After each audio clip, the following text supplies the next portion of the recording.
Florida, Governor Ron DeSantis announcing that deportation flights have started from Alligator Alcatraz. That's just weeks after the detention facility opened. Here with us now is Florida Republican Congresswoman Cammack. Congresswoman, welcome to the show. Good morning. Nice to see you again. Hey, good to see you. Good morning.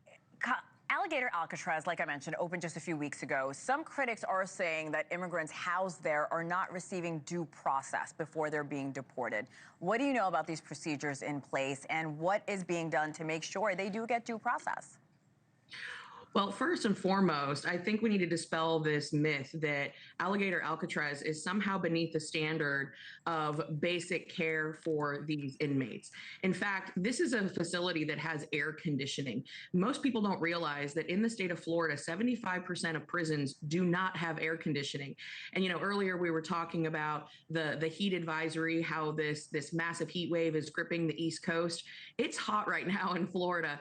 And so for the folks that are actually in Alligator Alcatraz, I'm sure they appreciate that air conditioning unit that they now have. Sure. But of course, you know, we've just begun flights for these deportation efforts that are underway.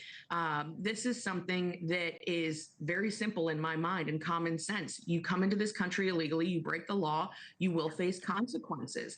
And as far as the process goes, these individuals were never vetted. They were never in any position to make claims for asylum when they had been coached through the process, paying coyotes, paying cartels, getting into the country. Many of these individuals have very violent criminal backgrounds.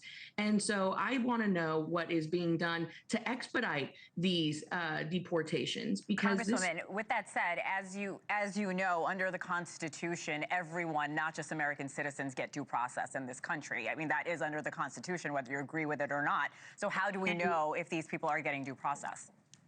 We have the records that show that every individual has actually gone through the process, has appeared, and they are getting their due process. People just don't like at the speed at which it's happening because they're used to the fact that government moves at a slow pace. But keep in mind, this is a facility that was stood up in 8 days. Governor DeSantis, he doesn't play, and we will not make excuses for red tape. We've cut the red tape. We're doing what we need to do to keep Americans safe and get people out of this country who never should have been here in the first place. Moving on, thank you so much for answering that.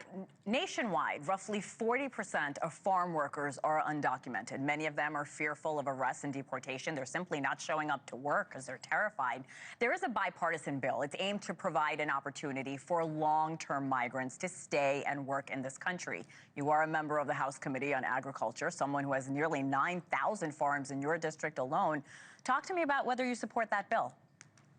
So that bill is won by my colleague in South Florida, Maria Salazar.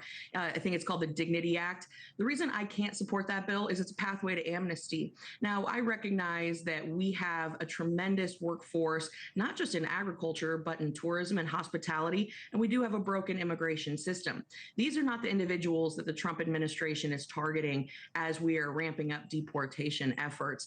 We're talking about hardened criminals that belong to gangs like MS-13 that have committed crimes against Americans. Those are the folks that are really the target of these deportation efforts. But as it relates to really fixing the agricultural workforce, we need to get back to some common sense. I would love to see the program moved out of DOL to USDA. Let's get rid of the adverse wage effect. Let's really make sure that there's a common sense definition when it comes to agriculture. Let's make sure that if they abscond, they're kicked out of the program. There's too many overburdensome rules and regulations as it relates to the H-2A program. You have the employer who's responsible for housing, transportation, and then they're completely out if the individual leaves. So we need to make a system that works for both the employee and the employer. That can be done. Takes a common sense approach and people taking the politics out of it, which of course in Washington, D.C. is a very difficult undertaking.